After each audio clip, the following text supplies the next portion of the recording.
George Lucas has acknowledged that he was influenced by Joseph Campbell's hero's journey theme when he developed the plots for Star Wars. Join Dr. Russell Johnson and me today on Roundtable Perspective as we discuss the hero's theme and how that influenced the plot in Star Wars episodes 4, 5, and 6.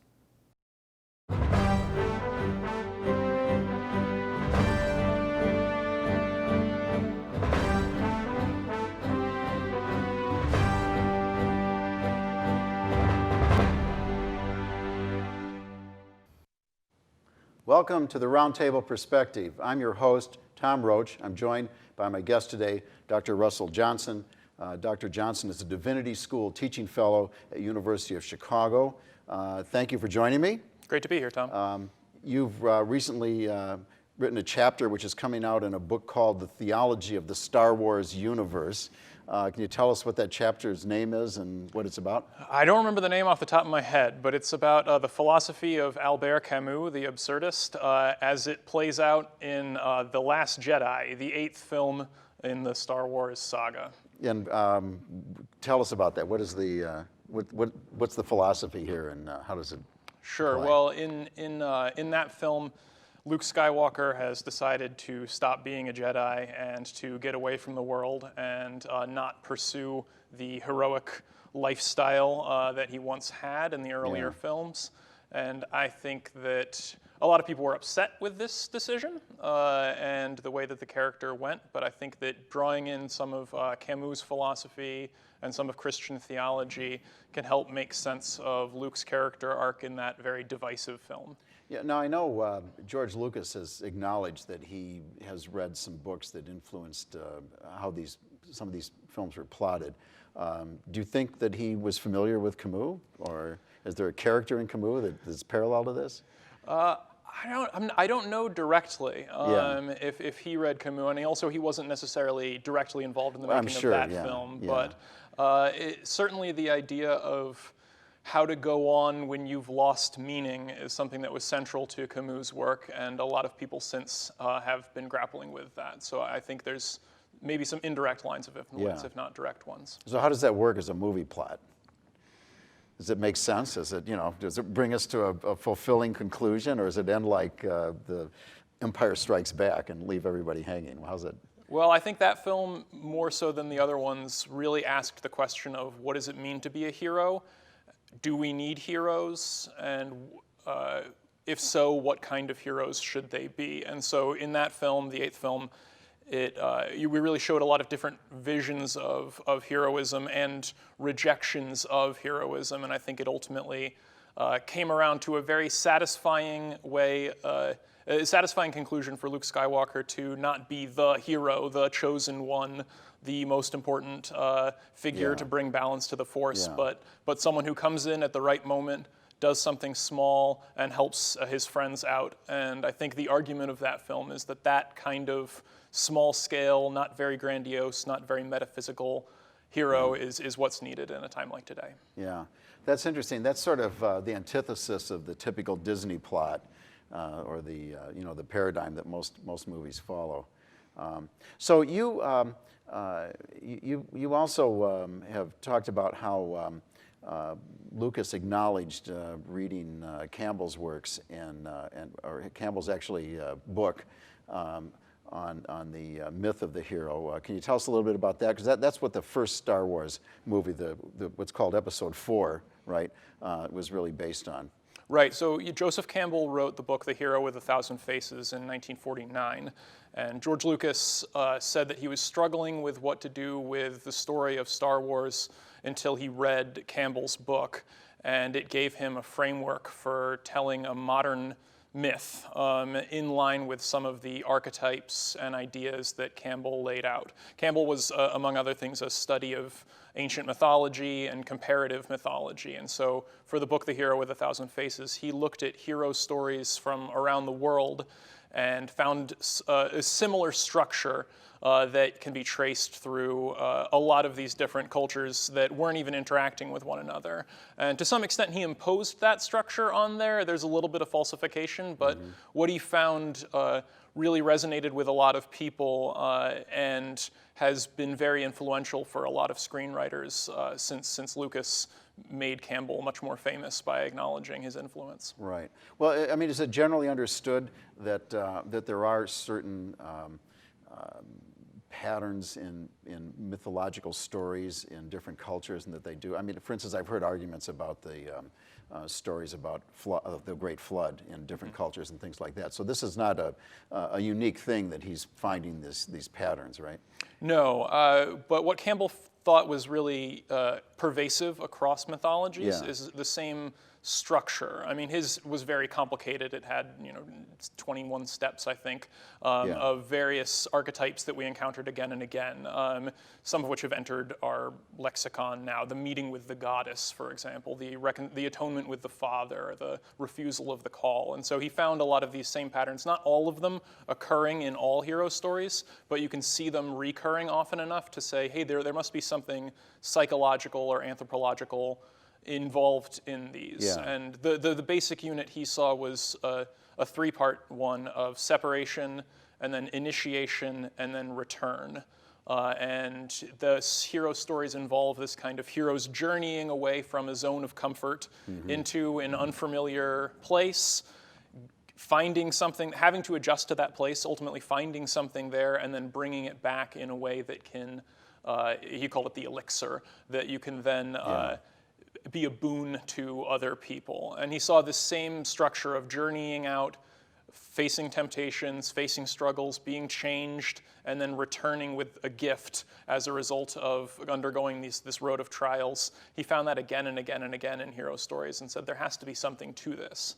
Yeah.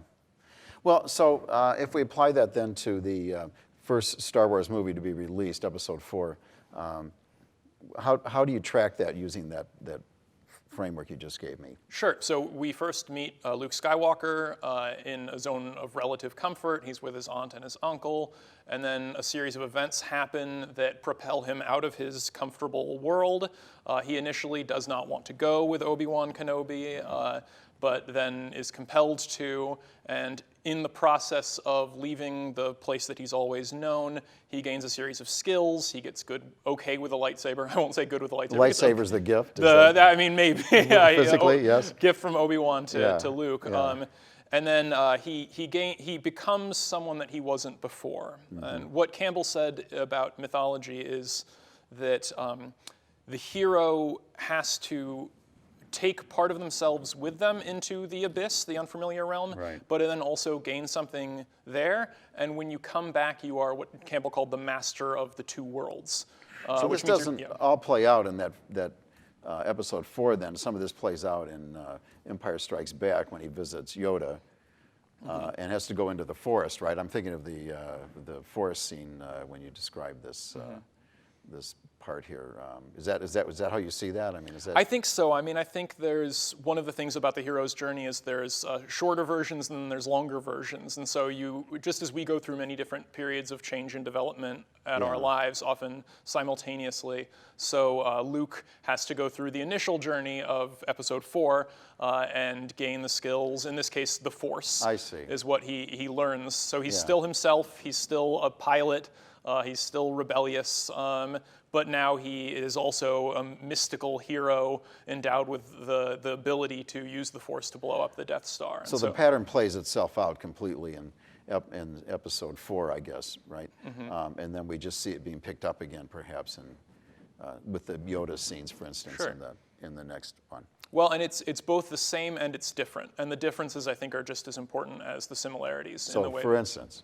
Well, so for instance, I mean, at the end of Empire Strikes Back, Luke has lost his hand, and he's I hate that he's dangling under Cloud City, relatively helpless, and so he has made a choice, the choice to go save his friends, even though Yoda said, "No, you're not ready for it," and now he's paying the price for that choice. And so by the end of Empire Strikes Back, Luke isn't in a position where he's the master of the two worlds. He's achieved some brand new synthesis. He's at the lowest point of his life at this point. You know, as we're talking about this, I'm thinking about another theme that's been in American literature and film since the 1950s, and that's sort of the rebel, the person who's sort of rejected by society, and that kind of fits its way into just about every movie plot of the last 50 years here. Is that something that Lucas added on to Campbell, or does Campbell actually account for that? Rejected by society thing, the Brando character, do you see that as playing out here at all? I do. I think Han Solo would be the Han classic Solo example being a great of that, example, right? yeah, the bad boy. Yeah. I think what Campbell would say about that is he said that a lot of the mythologies are equipment for living of a certain sort, that by being given these archetypes, so the old wise master, for example, and the rebel, then when we find ourselves in difficult situations, we interpret our own lives through the categories given to us by the myths. Yeah. And so there are the continuation of the rebel character, like a Han Solo, and the people who are outcast from society. It gives us models to emulate and to interpret our own lives through when we are kind of the outcast, kind of not fitting in. And it also encourages that kind of boldness to not go with the status quo, but to venture into the abyss, try something different, get out of our comfort zone and get out of other people's comfort zones.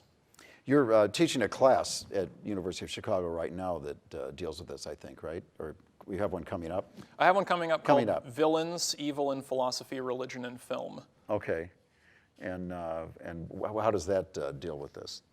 Well, that deals with the idea that various films, screenwriters talk about how you need to understand your antagonist. There's one screenwriter who said, you don't understand your antagonist until you understand how he's a hero in his version of the world. And so I really like that idea, and I also like the idea that we take the ideas we've been given, the frameworks we've been given in films, and use those to interpret our reality. So when you're a kid, you watch these Disney movies with these villains, you get Cruella de Vil and Scar, and then as you grow up, you start seeing those archetypes and interpreting them onto the real world villains, the people that oppress you, and the people that you're opposed to. And so we need to take a close look at how these archetypes are being used in films if we're going to have a critical perspective on the way we actually think about evil as it works in the real world. And since you're at the Divinity School, obviously you're applying this to various world religions. If we think of this in terms of Christianity, for instance, in Star Wars, when they're saying, may the Force be with you, are they saying, is that implying a belief in a God, or how do you interpret that? Well, this is one of the interesting things, is a lot of the different directors of Star Wars and the writers interpret it very differently. So it's not until the prequels that we get this idea that the Force has a will. And then in Rogue One, for example, there's this idea that all is as the Force wills it, which is an idea that we haven't necessarily encountered. When Obi-Wan first talks about the Force, he talks about it as an energy field that's created by all living things that binds together the galaxy. So it's a much more sort of quasi-scientific, quasi-theological. Absolutely, yeah. And so the different filmmakers and writers can play up the more scientific, magnetic almost side of the Force, and also the more spiritual, prayerful, agential, like the Force as having a personality and having a will. You can go in different directions. Interesting.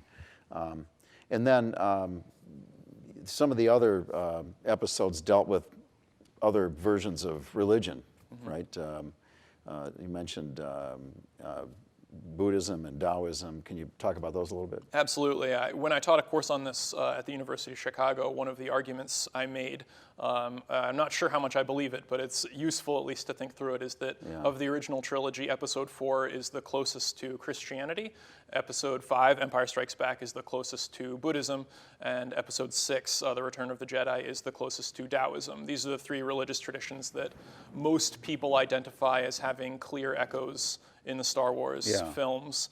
And so I wanted to kind of tease those apart and pay attention to how they play different roles. So, for example, Christianity in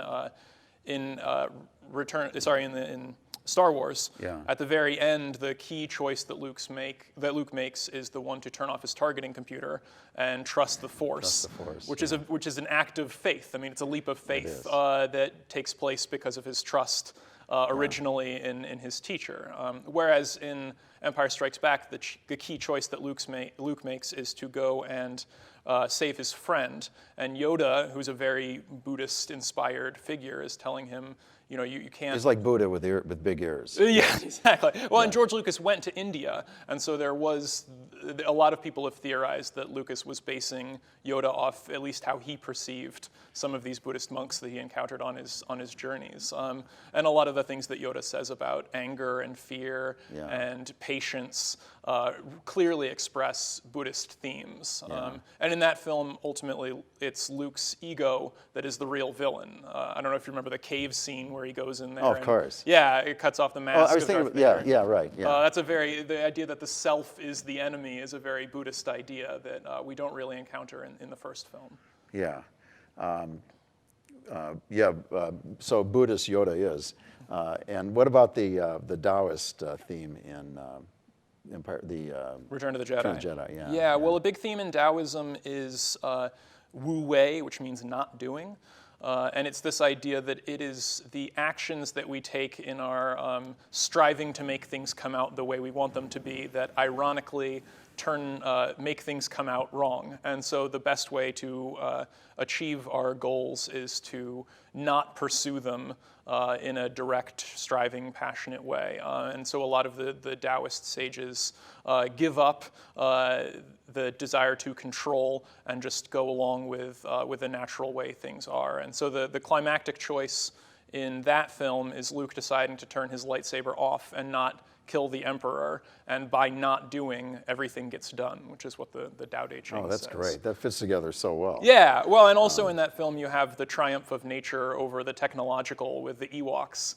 I didn't like the little teddy bear figures running around. I thought it was a little silly, but I'm going to look at it with new insight now. If you were 5 when you first saw the movie, you probably would have felt differently about it. Yeah, I was a That's little how older. I did. My mom fell asleep, as I recall. I took her with the grandkids. Let's go back to Joseph Campbell for a minute. He's an influential figure because of George Lucas and the Star Wars movie, but he's not necessarily that influential in his. It wasn't that he died in 1987, I think, but not that influential in his field. What are the criticisms that people who study myth and these things? What is their take on him?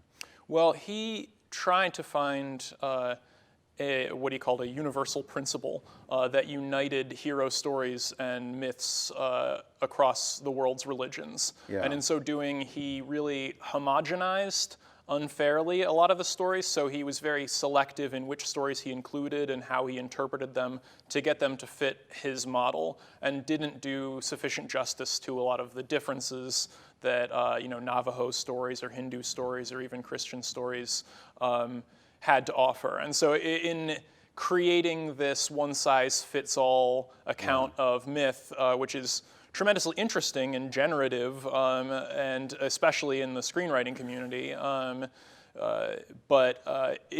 he didn't really do justice to a lot of the traditions that he was talking about, and has come under heavy criticism from a lot of scholars who study those traditions. So if somebody wanted to get into this more deeply, if they wanted to go past Campbell, there's a body of literature here, I take it. Sure, yes. Mm-hmm. In what field would we say they would be studying in? I think the academic study of religion is the way that's talked about, and specifically readings of myth. I draw on the work of Clifford Geertz, Wendy Doniger, Bruce Lincoln, who do a lot more careful comparisons. Okay. Mm-hmm. It seems to me, though, that it's kind of an odd criticism, because the whole point of his work was to show commonality, right? It doesn't necessarily mean that everything has to be parallel. I think the story is a very interesting one, and of course, once you're familiar with that, you find other places to apply it. Like, for instance, in The Matrix, the Neo character. Could you talk about him as perhaps somebody who represents that same myth? Yeah, absolutely. So I mean, Neo definitely goes through in a very close way the journeys of the hero's the steps of the hero's journey. So starting in a zone of relative comfort, and then he's brought into an unfamiliar world, gains skills there. In the case of Neo, it's kung fu, and also starts to believe in himself. And the non-reality of the world of the Matrix as he encounters it. There's the same kind of older, experienced teacher figure in Morpheus, the meeting with the goddess. So Trinity. Morpheus is Yoda in this sense? Yeah, Yoda or Obi-Wan Kenobi. Yeah, you know, they're ubiquitous. I mean, once you start seeing them, you start seeing them everywhere.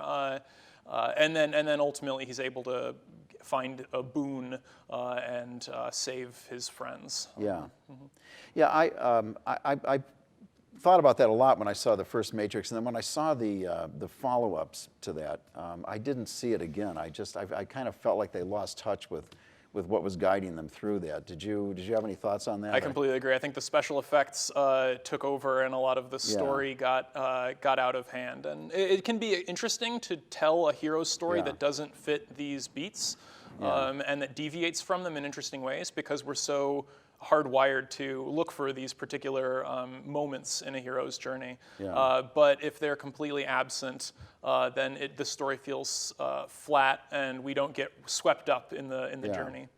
Well, it says something about the value of studying myth, doesn't it? That these movies that were really more profitable than most of their contemporary films, and that are still with us, that we're still talking about, are based on these almost eternal myths here, right? Matrix, was hugely influential, and so was Star Wars. Any others come to mind for you that you think kind of? I think Wizard of Oz is another timeless classic that maps on pretty well to the hero's journey. Yeah.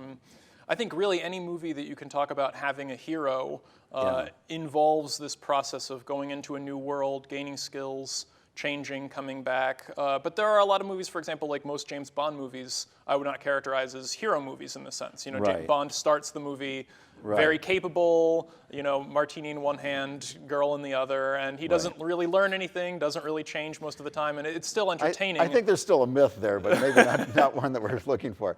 One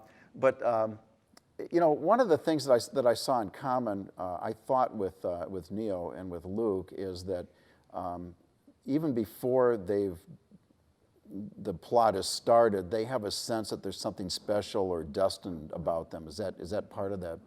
Like Neo, for instance, is already this genius who's figuring out how to crack codes and write illegal software and things like that, right? Is that part of this too? Is there a sense of destiny involved in these things? I think so, and I think if you want to understand that, when Campbell talks about what these myths do for us, one of the things, especially for young people, one of the things we want to believe is that we're special in some way, that there's something different about us, and so myths that carry this, hey, this guy's just like you, except he's not, he's the chosen one in some sense, appeals to that sense of ourselves as in some way a part of this world, but in some way unique and different and having something valuable to contribute. And Campbell also says that one of the reasons we like these mythological stories is because they help us navigate the changes that we face in life. For him, being, drawing heavily on Freud, specifically the change from youth to adulthood. We want to go into that change knowing that we can still be ourselves. We won't get completely lost or destroyed in the transition, and that we'll come out on the other end with the master of the two worlds, enriched in some meaningful sense. And so we tell these stories, and especially kids love these stories because they reinforce that sense of individuality and encourage being willing to step out into an unfamiliar world. Yeah. Another general theory about myth that I've run across is that it creates sort of parameters that we operate in. The myths are about people doing extraordinarily bad things or extraordinarily good things. How do you see that in relation to this? Well, I think, I mean, that's one of the differences maybe between a myth and a fable, is a fable you can usually express the moral of the story pretty straightforwardly. And myths, it's less about the lesson and more about the story itself. But there's still lessons involved. Right. But it's more about following the characters as they go through these steps and as they change. And often those changes involve learning the value of teamwork, for example. That's a classic one in like superhero myths and superhero stories, or being comfortable being your true self and not trying to hide who you really are. So there's stories embedded in these mythical stories, but there are morals embedded in these mythical stories, but they're not as on the face. And the work of interpreting them isn't as easy. Yeah, there's an article by Burden Dardenay that you might be familiar with, since we both looked at rhetoric, and they talk about news is fitting into that category because it's giving us the extraordinary stories, and we live in between them. That's all the time we have for our program. Thank you to Dr. Johnson for joining me today on Roundtable Perspective. I'm Tom Roach. May the course be with you.